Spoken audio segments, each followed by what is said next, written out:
kinausap ko yung customer service through chat lang, ang sabi niya is, your account is under investigation, Aray ko. etc. etc. Ba't wala po nag-accept? Ulo. Opo. So, sa tingin nyo, sa 900 pesos, pwede na ba? Goods na ba yung 70 kilometers from Calamba to Commonwealth sa single booking ni Lalam? Parang ano kuya, estudyante ka pa. Exciting ka. Langan po eh. Parang nagdo-double o triple booking sila, tapos kung sino yung maunang sa pickup, yun yung asikasuhin nila. Eh, bad yun. Kasi nakita ko uli eh.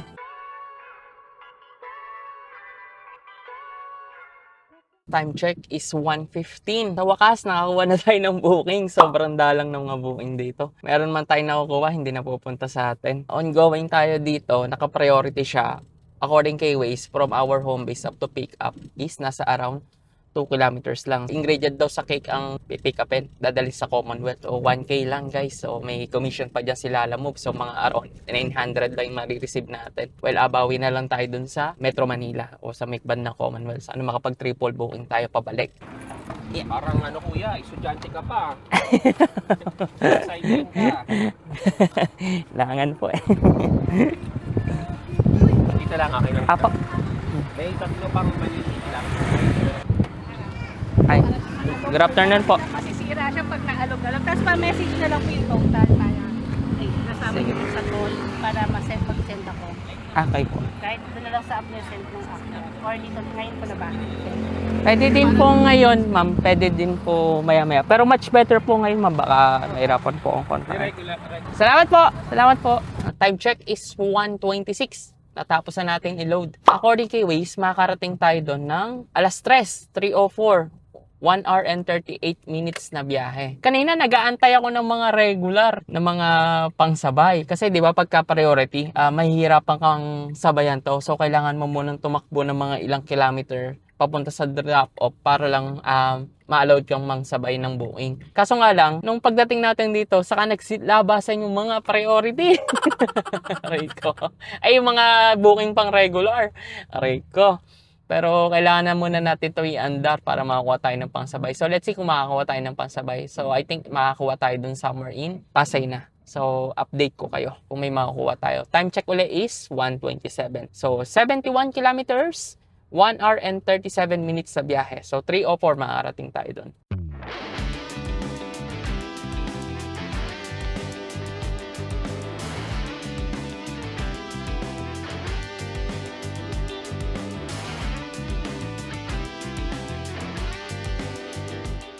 Time check is 2:37. Nandito na tayo somewhere in Pasig, malapit sa Ortigas. Since na priority to guys, hindi natin siya makuha na ng pangsabay. Nandun pa lang tayo sa may Carmona, may posibleng pwedeng pangsabay. Kaso nga lang, nung try natin siyang iswipe, may nalabas na please finish your ongoing booking first.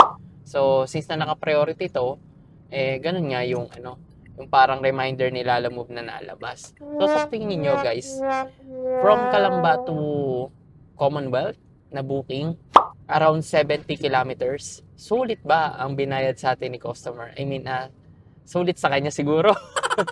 So sa tingin niyo, okay na ba ang binayad sa atin ni customer? So naka 1,070 plus ata ito. So ilaless yung commission ni Lalamove. So around 900 pesos lang ang marireceive natin. So, sa tingin nyo, sa 900 pesos, pwede na ba? Goods na ba yung 70 kilometers from Calamba to Commonwealth sa single booking ni Lalamove? So, ito kasi yung niya parang ruling niya eh. Comment kayo guys if sa tingin nyo na okay na, considering yung layo, saka yung effort na ginawa natin. So, yun, shinare ko lang. According kay Waze, 48 minutes, 16 kilometers pa. So, medyo maaga-aga na rin kahit papano. 3:30 tayo makakarating doon. So, sana makapagka-double, triple, or quadruple booking tayo para naman kahit paano masulit natin yung pa-Metro Manila natin. Time check is 3:24. Pinarebook ni customer tong originally na drop-off natin kasi sa may Montalban, Rizal na daw dadalhin. Hindi naman doon yung target area natin at wala nang masyadong booking doon pabalik. Yun, nag-book siya ng panibagong Lalamove driver. So, wait na lang natin. Nandito na daw siya. Dito po kasi original drop-off niya galing Calamba. Lalamove pa rin. Opo, lalamove din po ako. Diyan ako eh. Diyan ako sa Mateo. Sakto. lang pala to eh. Kaya kinuha ko. Sakto. Pauwi na ba kayo? Pauwi na ako. Diyan na sa harap. Oo. Charang ko lang po Okay. Okay na tayo, sir Sige, ingat, sir. Okay. Time check is 3:31. Natapos na natin tong booking natin na to. Kanina nga may nakuha tayong booking kaso na-cancel, ang gulo. Sabi niya hindi daw siya nag-cancel. Tapos nakuhaan natin uli, na-cancel naman uli. Hindi ko na kinuha. Parang nagdo-double or triple booking sila. Tapos kung sino yung maunang sa pickup, yun yung asikasuhin nila. Bad yun. Kasi nakita ko uli Nakita ko parang lumabas uli sa booking So, hindi siya worth it kunin. Kumbaga, kung sino yung mauna siya yung cater. Bad yun. Wag ganun.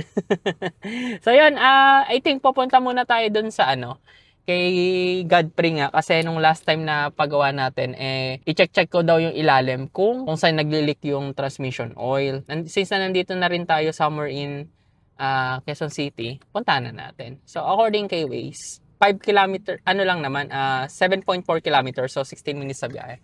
So yun, puntahan natin. Quick update, time check is 4:31. Pumunta tayo kay Godfrey kanina, kaso wala din yung nag-check ng unit natin nung nakaraan. Then medyo busy sila kasi ang daming customer. So abang nag-aabang tayo dun sa checking ng unit natin, may nakuha na tayong booking. So hindi na rin tayo nakapag-antay na i-check nila yung pang-ilalim natin. Pero bumili tayo ng CBTF kasi yun yung hatol nung mechanic natin, wala dun Absent siya ngayon, parang may lakad ata. Pero may nakuha na tayong booking which is ayan, sa Uyo to Santa Rosa. Pipick upin dito mga Korean product na frozen goods. Good afternoon po. Ba't wala po nag-accept? Ulo. Buti na lang nakuha mo ulo. Opo. Hindi ako nakapag-antay sa 20 minutes. Ay, isang oras ako nag-antay. Nandun pa kasi po ako sa Summer in Commonwealth po ata yun. Opo. So yun guys, time check is 4:37. Nandito na tayo sa ating booking.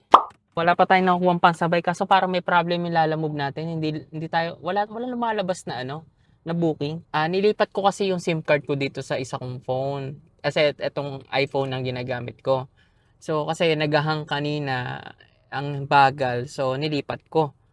Kasi parang palobat na. So chinarge ko muna siya para mag-green yung battery. Then, iyon, pagkalipat natin dito, bigla na lang, di ba nga nawala yung mga booking, tapos nilipat ko ulit dito sa iPhone. Kaso ang nangyari guys, nung kinausap ko yung customer service through chat lang, ang sabi niya is, your account is under investigation, Aray ko. etc. etc. It means guys na nagkaroon tayo ng problem nung paglipat-lipat natin ng phone. Kasi parang yun yung iniiwasan nila move. Nagkaroon tayo ng problema. Buti na lang may nakuha tayong booking malapit pa home base natin. So update ko kayo kung anong magiging decision ko kung magwa-wait pa ako or what. Pero for now, ito yung nangyayari sa atin. Aray ko. Time check is 4:54. Let's see kung anong magagawa ko.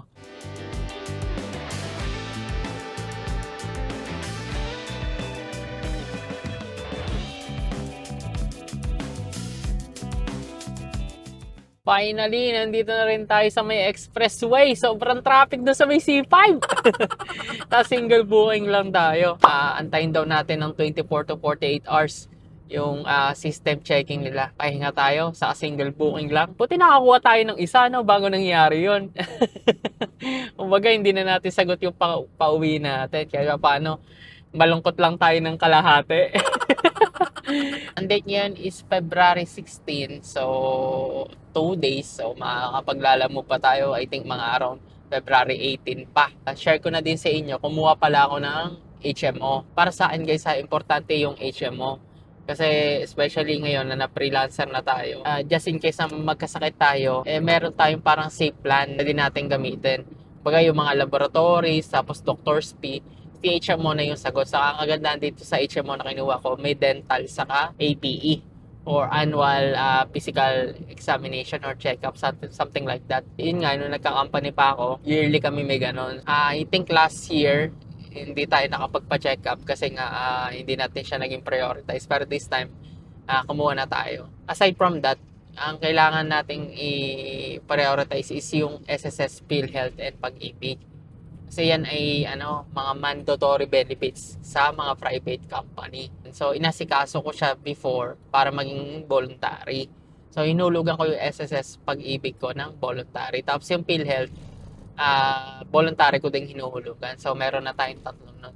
So importante yun guys para sa akin ha.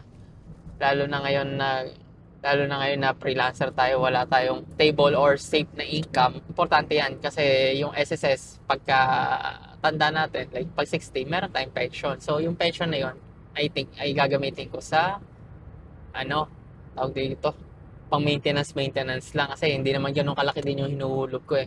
I think mga nasa pasok lang siya ng bracket na around 12 to 14k, something like that. Kasi mga nasa around 1.8 or 1.9 monthly lang hinuhulog ko eh. So, I think papasok lang siya ng mga ganun 12 to 13k. Pag-ibig naman guys, kasi pagka kay pag-ibig, ako siya hinuhulugan. Same din yun na pagka nag-mature, pwede mong gawing pension or kuhanan ng lump sum. So, nagdadalawang isip pa ako kung saan ko siya gagamitin. Yung PhilHealth naman, syempre PhilHealth, as usual, kahit may mga issues sila before, kailangan pa din natin yan kasi doon sa HMO na kinuha ko, pag wala kang PhilHealth, mas malaki yung babayaran mo. Kaya kumuha na ako. For the sake of having PhilHealth na rin, at the same time, I think marami naman benefits din si PhilHealth just in case na hospital na tayo. Knock on wood naman. Knock on wood. Ayan, may mga wood naman yan. So, yun.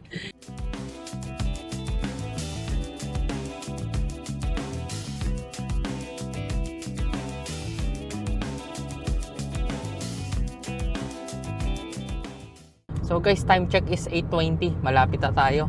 Our Ways 4 minutes na lang, 1.6 kilometers. So drop na natin to.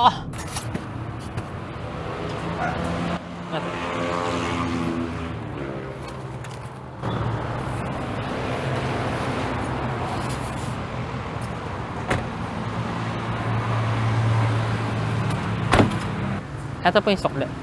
Salamat po. Time check is 8:28. Natapos na natin tong booking natin na to. So, kanina, ito yung core status ng ng account ko. Ayan. So, yan lang yung natin. So, meron parang lumabas kanina. Hindi ko na screenshot sorry ha. Meron lumabas kanina na please verify your identity first, parang ganon. Lumabas yon tapos parang clickable siya. So, nag-selfie lang ako. So, after nun, balik na uli sa normal yung account natin. Ayan. Waiting ako kung makaka-receive tayo ng booking. Kasi kanina, nung chinat ko si Lalamove, sabi niya 24 to 48. After natin matapos yung booking na yon, nasuspend tayo. Tapos, kinilik natin yung clickable na selfie sa account natin sa may Lalamove driver app. Then, after nun, bumalik na sa normal yung account natin. So, let's see kung may lalabas sa booking dito ha, after natin yon. Ayun, meron nga lumabas. Guys, so I think continue na rin tayo sa ating booking. May lumalabas ng booking. Ito, upon checking. Kaso hindi na natin target yung area niya. Continue, ang saya kay Lalamove. Aray ko! I think lesson learned yun. Kumbaga tuition fee natin yun. Kay Lalamove, paano natin inaaral yung app niya. Uwi na tayo guys. Medyo mababating ko yung kinita natin dito. Kasi isang priority sa isang regular lang ng ating ang ating booking Tapos from here up to home base is 23 minutes pa, 15.7 kilometers. Tapos magtotol pa tayo kasi nandito na tayo Santa Rosa, Greenfield. So, Eton tayo. So, magtol na tayo. Para ano ba, makauwi na tayo. Masyado nang madami nangyayari sa atin ngayong araw. Nitong mga nakakarang araw pala, kilala mo. Well, anyway, ganun talaga. Ganun talaga. Kailangan natin labanan. Sa last video, yung summary ng kinita natin for this vlog. Kung mawala eto na yung pinakahihintay nyo. Magpapagas lang ako. Pakak! Eto na yung summary ng kinita natin for this vlog, which is, eto siya. Yan. So, 1,519. Then, dalawang bookings lang yun guys kasi nga, di ba, nagkaroon tayo ng problema. Then, ilalas natin dito yung ginas natin. So, saka car maintenance. Ang ginas natin, ito.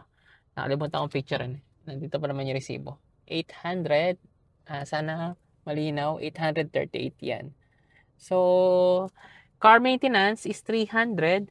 So, 1,519 minus 300 minus 838. So, ang total na kinita natin, less ng dapat i-less is 381 payat. Nagkaroon kasi tayo ng problema dun sa may bandang bookings natin. Dapat nakahanap pa tayo ng mga double or triple booking sana. So, dapat madadagdagan pa yun ng 600 or sabihin na natin 600 or 1-2. Pero okay lang guys. So, nangyari sa atin ngayong araw, mas naintindihan natin yung app ni Lalamove. So, kung gusto mong maging isang part-time Lalamove driver, lalagay ko na lang yung link sa description kung paano mag-apply. Tapos, maglagay ka ng referral code. Huwag mong kalimutan. Kasi kapag naglagay ka ng referral code, may marireceive kang rewards. Ayan. So, zoom in mo na lang, papi. Ipasok yung unit mo. Then, yan din yung rewards na marireceive mo. Pero, kailangan mo tapusin yung mission bago mo ma-receive yung rewards na yan. Then, if ever din na gusto mo yung mga gamit ko sa pagbablog, like yung car cellphone holder natin, dashcam, tapos yung ilaw natin na dome light. Ayan. Dito lang yung magnetic yan guys. No? Yan. So, mayroon ka ng dome light. Usually kasi yung mga Mirage na 2013, walang dome light sila dyan sa gitna eh. So, bumili na ako nito ng dalawa. Isa dito, tapos isa dun sa may storage area. Huwag mong kalimutan din mag-subscribe, papi, para tuloy-tuloy yung pag-edit natin ng video kasi motivation yan sa part ko. Mas namomotivate ako nakikita nag-grow yung channel natin. Kumbaga, sige lang, vlog pa ng vlog, edit pa ng edit. Something like that. So, again, nagpapasalamat ako sa oras mo, papi, at binigyan mo ng time itong munti nating vlog. And hoping na sana may natutunan ka kahit papano. Kung gusto mo magpa-member para magkaroon ng early access sa ating mga latest video, papi, nandyan lang yan, join ka lang. Then, 79 pesos lang yan, papi. Afford mo na yan. Bigay mo na sa akin yung pangkape. At meron ka ng early access sa ating mga videos na updated. Dito na rin tatapusin ang ating munting vlog. So, ito na ang pinakahihintay nyo. Ciao! Maraming salamat sa panonood. Shoutout sa inyo lahat. Peace!